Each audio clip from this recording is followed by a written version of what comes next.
Bom dia, boa tarde, boa noite, galera. Uou!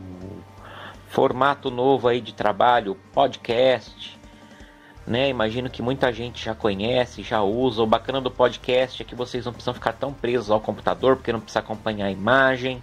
Pode pôr no fone de ouvido e fazer alguma atividade física, ajudar os pais a limparem a casa e ouvindo a aulinha, né? Bom, podcast de sociologia, vamos continuar o nosso texto, né? Contra os desvios, a ética na política, né? Nós vimos já nas aulas anteriores que o Durkheim considerava normal os desvios institucionais, mas isso não quer dizer que eles não devam ser combatidos, né? Tem gente até que considera a corrupção existente no aparelho de Estado como uma verdadeira praga. Diversas figuras políticas perderam sua credibilidade, seus mandatos e até a vida por causa da divulgação das práticas de desvio de dinheiro público, nomeação de parentes, concessão de vantagens a particulares em troca de apoio político, né, entre várias outras práticas nada aceitáveis, né, pelo contrário, bem condenáveis. Entre os exemplos relativamente recentes que nós temos aí, né, o suicídio do Getúlio Vargas, né, que teve que a gente pode considerar um desfecho trágico para esses problemas políticos, né? O Vargas esteve no poder no Brasil de 1930 a 1945, boa parte desse tempo de maneira ditatorial. Voltou eleito pelo voto direto em 1950, só que ele enfrentava muita oposição, né? E ele não soube lidar bem com essa oposição, principalmente do Carlos Lacerda. O Lacerda, ele era da UDN, o partido rival do Vargas, enquanto o Vargas era nacionalista e nacional desenvolvimentista, ou seja, ele apoiava a burguesia nacional. A UDN do Carlos Lacerda, ela era liberal e defendia o alinhamento com os Estados Unidos, né? Era o período da Guerra Fria e, enfim, teve lá um incidente com o Lacerda, que foi o atentado da Rua Tuneleiros. O que aconteceu? Deram tiros na direção do Lacerda. O Lacerda estava acompanhado de 2 militares, um deles morreu e o Lacerda levou um tiro no pé. As teorias da conspiração na época falam, como é que o cara foi levar um tiro no pé, né? E aí dizem que o próprio Lacerda, quando viu que um dos militares tinha morrido, mas ele não, ele deu um tiro no pé para poder explorar politicamente esse atentado, né?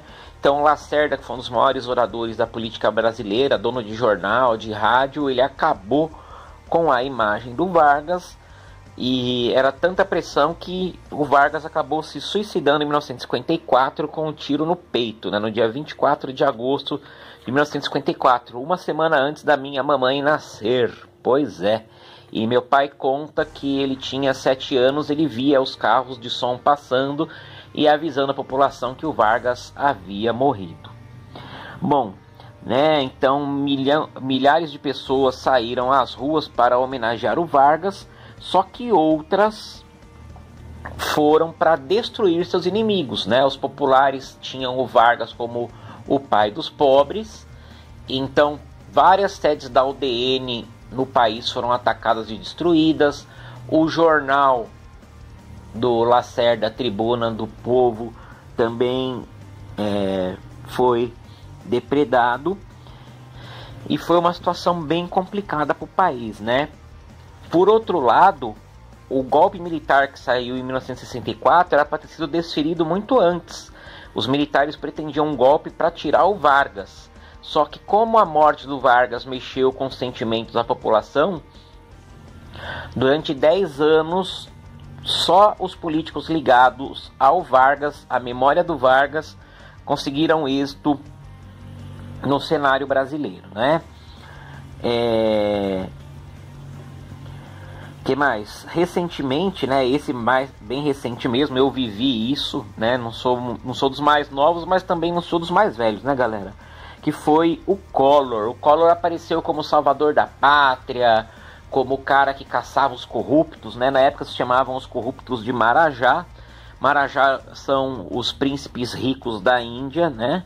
E aqui no Brasil os marajás eram funcionários públicos com altos salários que não faziam nada, né? Que não iam nem trabalhar. O Collor dizia que ia melhorar a vida para os pés descalços e para os descamisados, né? Ou seja, a população pobre.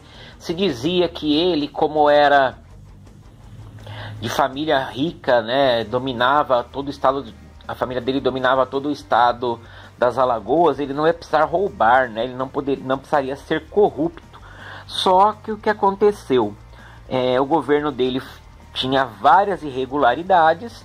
Ele foi denunciado pelo seu irmão, o Pedro Collor. Foi descoberto todo um esquema de corrupção orquestrado pelo seu braço direito, Paulo César Farias. E o Collor enfrentou a oposição popular. As pessoas foram às ruas, pintaram o rosto de verde e amarelo. Na época o verde e amarelo não tinha essa conotação fascista que tem hoje. E a gente tem que pegar de volta para nós o verde e amarelo. O verde e amarelo é nosso. O verde e amarelo é do povo brasileiro. Não é de facção A, de facção B, de terrorista, não é nada disso. O verde e amarelo é do povo brasileiro. Enfim.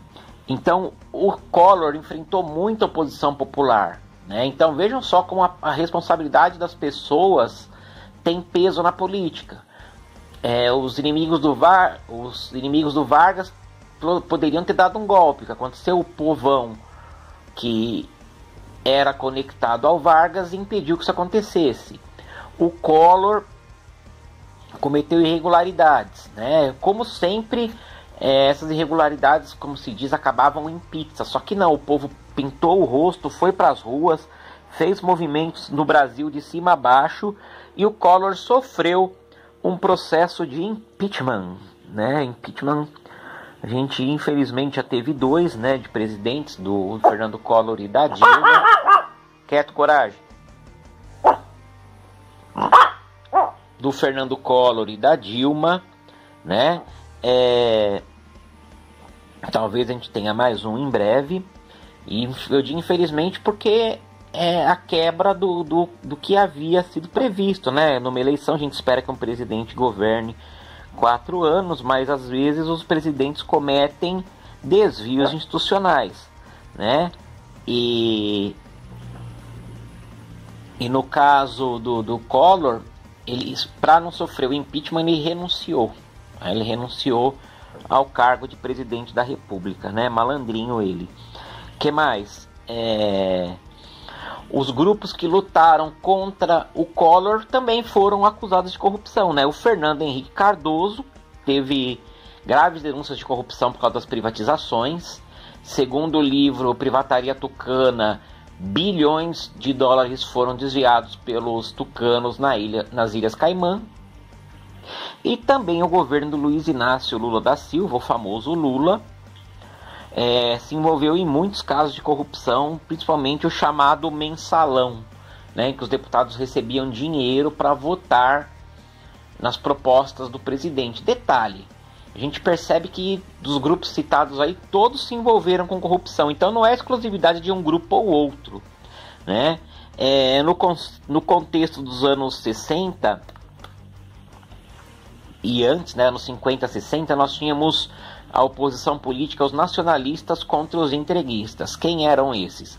Os nacionalistas eram os que apoiavam o nacional-desenvolvimentismo, ou seja, o desenvolvimento do Brasil a partir da burguesia nacional, e os chamados pejorativamente de entreguistas eram os chamados liberais que apoiavam os Estados Unidos e acreditavam que os Estados Unidos tinham que se aproximar mais do Brasil, né? E Brasil, na verdade, Brasil e Estados Unidos. Isso, os liberais acreditavam que os Estados Unidos e o Brasil tinham que estar mais próximos, né? Bom,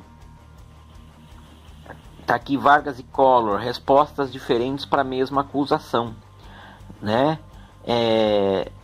O Vargas, ele não se defendeu das acusações que ele sofria, né? Na verdade, ele preferiu uma saída extrema, né, a saída extrema dele foi o suicídio, né, diferente do Collor, que para não sofrer o processo por corrupção, ele renunciou, né, ele perdeu seus direitos políticos por 8 anos, né, hoje ele é senador, a família dele domina ainda, né, infelizmente domina ainda o estado das Alagoas. Ele anda bem engraçadinho, dizendo que nada aconteceu, né, na época do governo dele, que ele não foi corrupto, mas ele admite que errou ao confiscar a poupança das pessoas e pede perdão, né, e sendo que infelizmente teve pessoas que até cometeram suicídio na época do governo Collor, porque do dia para a noite se viram sem nenhum centavo, né?